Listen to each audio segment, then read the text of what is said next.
Hello dear students, welcome to magnet brains. मैं संचिता जैन आप सभी की सोशल साइंस एजुकेटर आज के सेशन में लेके आई हूँ आप सभी के लिए क्लास 9 की समाज विज्ञान में पॉलिटिकल साइंस के चैप्टर नंबर 1 का आखिरी टॉपिक। चैप्टर नंबर 1 का नाम क्या है? लोकतंत्र क्या और लोकतंत्र क्यों। और आज के आखिरी टॉपिक का नाम क्या है? इस चैप्टर के आखिरी टॉपिक का नाम है लोकतंत्र का बृहत्तर अर्थ। अभी तक हमने लोकतंत्र के बारे में बहुत ही डिटेल से जाना। लोकतंत्र क्या होता है, लोकतंत्र कैसे काम करता है, लोकतांत्रिक सरकार की क्या क्या विशेषताएं होती हैं, लोकतंत्र के पक्ष में क्या तर्क हैं, लोकतंत्र के विपक्ष में क्या तर्क हैं, गैर लोकतांत्रिक सरकारों की क्या विशेषताएं होती हैं, एक लोकतांत्रिक देश गैर लोकतांत्रिक देशों से कैसे अलग होता है। इतनी सारी बातें अभी तक इस चैप्टर में हमने जानी है और अलग अलग देशों के एग्जाम्पल्स के साथ जानी है।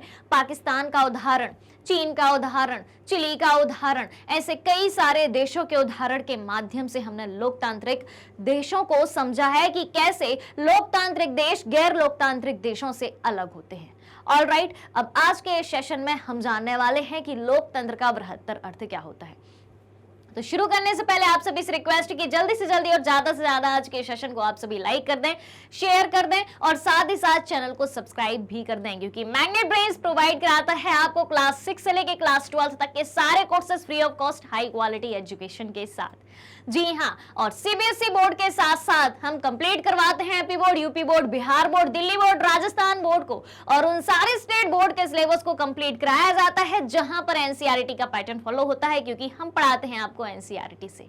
ऑलराइट, तो जल्दी से चैनल को सब्सक्राइब कर देना है, लाइक कर देना है, शेयर कर देना है, और प्रीवियस वीडियोस को अभी तक नहीं देखा है तो जल्दी से जाके उनको भी देख लेना है। ऑलराइट, तो इतनी सारी अच्छी बातों के साथ और आपके लाइक शेयर के साथ शुरू करते हैं आज का ये सेशन, लोकतंत्र का बृहत्तर अर्थ। शुरू किया जाए, चलिए देखें। लोकतंत्र के बृहत्तर अर्थ की हम बात करें तो लोकतंत्र का बृहत्तर अर्थ एक ऐसी शासन प्रणाली से है जिसमें सभी नागरिक को, कोई भी नागरिक हो, चाहे वो शक्तिशाली हो, चाहे वो कमजोर हो, चाहे वो अमीर हो, चाहे वो गरीब हो, चाहे वो किसी भी धर्म का हो, किसी भी जाति का हो, किसी भी उम्र का हो, किसी भी रंग का हो, किसी भी रूप का हो, ठीक है, महिला हो या पुरुष हो, किसी भी जेंडर का हो, सबको समान दृष्टि से देखा जाता है, सभी को समान रूप से एक से अधिकार दिए जाते हैं, सभी को समान रूप से राजनीतिक, आर्थिक, धार्मिक और सामाजिक न्याय और इन सब की स्वतंत्रता की बात कही गई है। जी हाँ, ठीक है, क्लियर हो गई बात। अब देखें, सरकार नागरिकों के बुनियादी सुविधाएं प्रदान करने के लिए ये करें। अगर सरकार लोकतांत्रिक सरकार है तो उस देश के नागरिकों की जितनी भी बुनियादी आवश्यकताएं होती हैं और जो भी नागरिकों के बुनियादी अधिकार होते हैं, तो उस लोकतांत्रिक देश की सरकार को क्या करना चाहिए कि जो लोकतंत्र के लाभ हैं, जो डेमोक्रेसी के लाभ हैं, ठीक है, उनका वितरण सभी में समान रूप से होना चाहिए। कभी भी किसी भी तरीके से राजनीतिक, आर्थिक, धार्मिक या सामाजिक रूप से किसी भी तरीके से भेदभाव को देखने को नहीं मिलना चाहिए। ऑलराइट, एक बात हो गई। फिर उसके बाद बात क्या आती है कि सामाजिक, आर्थिक और राजनीतिक क्षेत्र में समानता की स्थापना हो। अगर लोकतांत्रिक देश में लोगों के बुनियादी अधिकारों की बात की जा रही है, जो कि उनका अधिकार है, नागरिकों का अधिकार है कि उनको बुनियादी अधिकार दिए जाएं और उनका हनन ना हो, और अगर हनन होता है तो भाई सजा का भी प्रावधान हो, उसकी भरपाई का भी प्रावधान हो, ठीक है, भरपाई यानी कि क्षतिपूर्ति, कंपनसेशन का भी प्रोविजन हो, ठीक है। तो सामाजिक क्षेत्र में, राजनीतिक क्षेत्र में, आर्थिक क्षेत्र में सभी से समानता की बात हो, सभी को समान रूप से अधिकार प्राप्त हो। गरीबी, पॉवर्टी, अशिक्षा, भुखमरी जैसी कमजोरियों को ज्यादा से ज्यादा सरकारी प्रयास द्वारा समाप्त करने पर बल दिया जाना चाहिए। क्लियर हो रही बात कि उस देश में गरीबी नहीं होनी चाहिए। अगर गरीबी है तो गरीबों को भी समान रूप से उनके अधिकार दिलाने और गरीबी को दूर करने के प्रयास किए जाने चाहिए।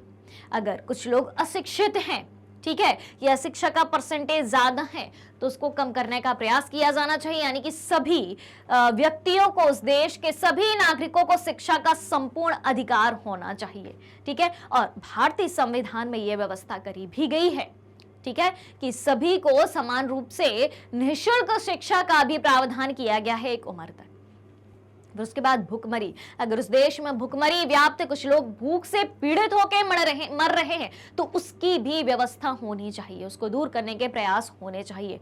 तो गरीबी, अशिक्षा, भूखमरी या अन्य कोई कमजोरी व्याप्त है उस देश में विद्यमान है, तो उसको दूर करने के प्रयास, भरसक प्रयास उस देश की लोकतांत्रिक सरकार के द्वारा किए जाने चाहिए। ऑलराइट, अब देखें अगली बात क्या कही गई है। आधुनिक लोकतांत्रिक शासन व्यवस्था में इतने अधिक लोग होते हैं कि हर बात के लिए सबको साथ बैठाकर सामूहिक फैसला कर पाना संभव नहीं हो सकता। हम लोकतंत्र के बृहत्तर अर्थ की बात कर रहे हैं, तो लोकतंत्र सबसे पहले तो किसकी बात करता है कि लोकतंत्र जनता का, जनता के लिए, जनता द्वारा किया गया शासन है। ठीक है, यानी कि हर चीज जनता की है, हर चीज जनता के लिए उपलब्ध, जनता का स्वयं का शासन है। इतना बड़ा अर्थ हमें बताया गया है। लेकिन हम आधुनिक लोकतांत्रिक शासन व्यवस्था की बात करें तो आधुनिक लोकतांत्रिक शासन व्यवस्था में इतने अधिक लोग होते हैं कि हर बात के लिए सबको साथ बैठाकर सामूहिक फैसला कर पाना संभव हो ही नहीं सकता है कि सभी को समान रूप से बैठा लें और हर एक व्यक्ति की राय भी एक हो। आपको सोचें कि मान लो सिर्फ 2 व्यक्ति बैठे हों, तो क्या कभी 2 व्यक्तियों की, हमेशा की बात कर रहे हैं, कभी कभी राय एक से हो सकती है लेकिन हमेशा एक से नहीं हो सकती। फिर तो भाई इतनी बड़ी जनसंख्या है, ठीक है, इतनी बड़ी जनसंख्या है। भारत की जनसंख्या की हम बात करें तो भारत की जनसंख्या वर्तमान में 2021 के आंकड़ों के अनुसार 140 करोड़ को पार कर गई है। अब क्या आप 140 करोड़ लोगों को एक साथ बैठा के किसी फैसले पर निर्णय ले सकते हैं, किसी मुद्दे पर निर्णय ले सकते हैं, कोई फैसला ले सकते हैं? नहीं। तो भाई इसीलिए क्या व्यवस्था करी गई, इसीलिए यह व्यवस्था करी गई कि एक एक अलग अलग निर्वाचन क्षेत्र बनाया जाएगा। उस निर्वाचन क्षेत्र से एक प्रतिनिधि होगा जो कि उस क्षेत्र के लोगों का क्या करेगा, प्रतिनिधित्व करेगा, उस क्षेत्र के लोगों की बातों को रखेगा।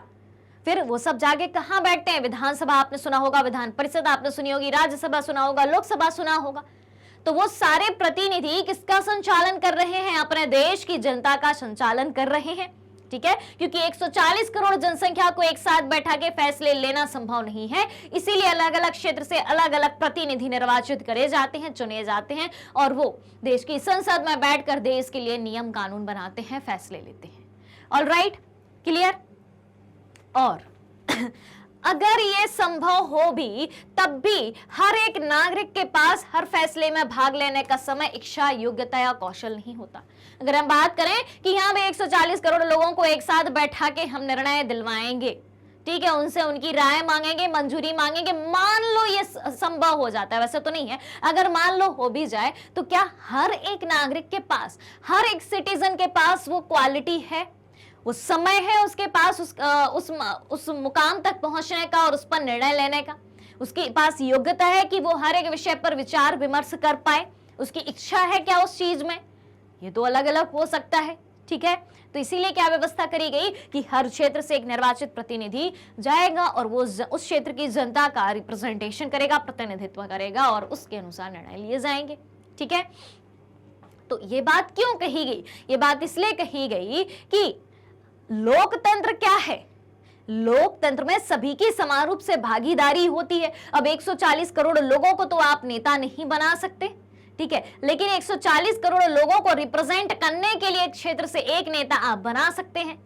ठीक है, और लोकतांत्रिक शासन व्यवस्था ये व्यवस्था भी करती है कि हर एक व्यक्ति को चुनाव लड़ने का अधिकार है, फिर उसमें से जो जीता वही नेता बन जाएगा, वो उस क्षेत्र की जनसंख्या को रिप्रेजेंट करेगा, उस क्षेत्र की जनता को रिप्रेजेंट करेगा। लेकिन तानाशाही शासन व्यवस्था की हम बात करें तो क्या तानाशाही शासन व्यवस्था में ऐसा है? नहीं है, बस एक राजा है और बाकी सब प्रजा है। ठीक है, एक राजा है, वो जो कहेगा वही जनता को करना पड़ेगा। लेकिन लोकतांत्रिक शासन व्यवस्था में ऐसा नहीं है, क्योंकि हर एक जनता को रिप्रेजेंट करने के लिए हर एक प्रतिनिधि है, एक क्षेत्र की जनता को रिप्रेजेंट करने के लिए। ऑलराइट, क्लियर हो गई बात कि ये बात मैंने आपको क्यों समझाई है। ठीक है, अब इससे हमें एक सामान्य लोकतंत्र और एक अच्छे लोकतंत्र के बीच अंतर करने की क्षमता नहीं मिल जाती। इससे हम लोकतंत्र को सरकार से परे जाकर नहीं समझ पाते। इसके लिए हमें लोकतंत्र के बृहत्तर अर्थ को समझना होगा। ठीक है, इतनी सारी बातें हमने जो जानी है, उससे सिर्फ हम एक सामान्य लोकतंत्र या अच्छे लोकतंत्र में हम अंतर नहीं कर सकते, या फिर इससे हम लोकतंत्र को सरकार से परे जाकर नहीं समझ सकते। ठीक है, इसके लिए हमें क्या करना होगा, लोकतंत्र के बृहत्तर अर्थ को समझना होगा, जो कि मैंने अभी आपको इतने सारे लेक्चर के जरिए समझाया है कि कैसे कैसे लोकतंत्र काम करता है और लोकतंत्र ही क्यों सभी स्वीकार करते हैं और हर जगह लोकतंत्र की डिमांड ही क्यों होती है। कई सारे देशों के आप एग्जाम्पल देखेंगे, आने वाले चैप्टर्स को जब आप पढ़ेंगे तो आपको समझ में आएगा कि कई अन्य देशों में जहां पर लोकतांत्रिक सरकार पहले नहीं थी, लोकतांत्रिक शासन व्यवस्था नहीं थी, डेमोक्रेटिक पॉलिटिक्स नहीं थी, ठीक है, डेमोक्रेटिक गवर्नमेंट नहीं थी, वहां पर कई सारे लड़ाई झगड़े हुए हैं। ठीक है, किसके लिए, देश के शासन संचालन के लिए। देश की जनता इतनी परेशान हो चुकी थी कि बाद में कई युद्धों के बाद, लड़ाई झगड़ों के बाद उस देश में लोकतंत्र की ही जीत हुई और वर्तमान में उन देशों में लोकतंत्र स्थापित भी है। ऑलराइट, क्लियर हो गई बात। तो ये सारी बात हुई लोकतंत्र के बारे में कि लोकतंत्र क्या है और लोकतंत्र क्यों। ठीक है, बस दो चीजें आपको समझनी है कि लोकतंत्र क्या, वो मैंने आपको बहुत अच्छे से समझा, और लोकतंत्र ये है तो लोकतंत्र ही क्यों, लोकतंत्र को ही क्यों प्रेफरेंस दी जा रही है, सब लोकतंत्र की ही डिमांड क्यों कर रहे हैं। तो उम्मीद है कि इतनी सारी चीजों को जानने के बाद, 4-5 लेक्चर्स को जानने के बाद, पढ़ने के बाद आपको ये तो समझ में आ गया होगा कि लोकतंत्र ही क्यों अच्छा माना जाता है। ठीक है, क्लियर है। अगर अभी भी कोई भी समस्या है, कोई डाउट है, कोई क्वेश्चन है, तो जल्दी से कमेंट बॉक्स में जाइए और अपना क्वेश्चन लिख दीजिए, आपके हर एक सवाल का जवाब दिया जाएगा। ऑलराइट, तो आज ये चैप्टर यहीं पर खत्म होता है, लेकिन चैप्टर खत्म हुआ है, बाकी चीजें बाकी हैं। कौन कौन सी, जो मैंने आपको इस चैप्टर के पाठ परिचय में जो चीजें बताई थी, जैसे कि NCERT solutions, multiple choice question, most important question और वन शॉट रिवीजन, वो सारी चीजें भाई अभी बाकी हैं। अभी तो सिर्फ खत्म हुआ है चैप्टर, चैप्टर के बाद की कहानी बाकी है। चैप्टर पढ़ा है, लेकिन चैप्टर कितना आपको समझ में आया, कितना याद है और आपने पढ़ा भी है या नहीं, उसकी परीक्षा बाकी है। वो कैसे होगी, जब आप एनसीईआरटी के क्वेश्चन करेंगे, मल्टीपल चॉइस क्वेश्चन करेंगे, मोस्ट इंपॉर्टेंट क्वेश्चन करेंगे, ठीक है, फिर उसके बाद पूरा रिवीजन भी कराया जाएगा। इतनी सारी चीजें अभी अपने पास बाकी हैं। चलिए, तो आज के सेशन में बस इतना ही, मिलते हैं अगले सेशन में एनसीईआरटी सॉल्यूशंस के साथ। अगर आप हमारे डेली की लाइव लेसन और रिकॉर्डेड लेसन से जुड़ना चाहते हैं, सारी चीजें उपलब्ध है मैग्नेट ब्रेन्स के यूट्यूब चैनल, वेबसाइट और एप्लीकेशन पर। मैग्नेट ब्रेन्स इंडिया का number 1 100% free online education platform है। इसके अलावा अगर आप ई बुक्स और नोट्स भी चाहते हैं, उसकी लिंक भी वीडियो के डिस्क्रिप्शन बॉक्स में दी गई है, वहां से आप अवेल कर सकते हैं। हमारे पास आपके लिए कई सारे टॉप कोर्सेज हिंदी मीडियम और इंग्लिश मीडियम दोनों में उपलब्ध हैं। CBSE board, Delhi board, Bihar board, UP board, MP board, Rajasthan board, इतने सारे बोर्ड के सिलेबस को कंप्लीट कराया जाता है और साथ ही साथ उन सारे स्टेट बोर्ड के सिलेबस को कंप्लीट कराया जाता है जहां पर एनसीईआरटी का पैटर्न फॉलो होता है, क्योंकि हम पढ़ाते हैं आपको एनसीईआरटी से। ऑलराइट, कई सारे स्पेशल कोर्सेज लाइक वैदिक maths, crash course, spoken English, इतनी सारी चीजें एक ही सिंगल प्लेटफॉर्म पर आपके लिए हाई क्वालिटी एजुकेशन के साथ एकदम फ्री में उपलब्ध है, फुली ऑर्गेनाइज्ड कंप्लीट कोर्स के साथ। जी हाँ, मैग्नेट ब्रेन्स यूट्यूब के अलावा अदर सोशल मीडिया प्लेटफॉर्म जैसे कि Facebook, Instagram, Twitter, Telegram, WhatsApp पर भी उपलब्ध है। आप हमें यहाँ भी फॉलो कर सकते हैं, यहाँ से भी सारी जानकारी प्राप्त कर सकते हैं। तो आज के सेशन को ज्यादा से ज्यादा लाइक और शेयर करते हुए चैनल को सब्सक्राइब भी करना है। हमारे साथ बने रहिए, जुड़े रहिए, पढ़ते रहिए, खुश रहिए। Thank you so much.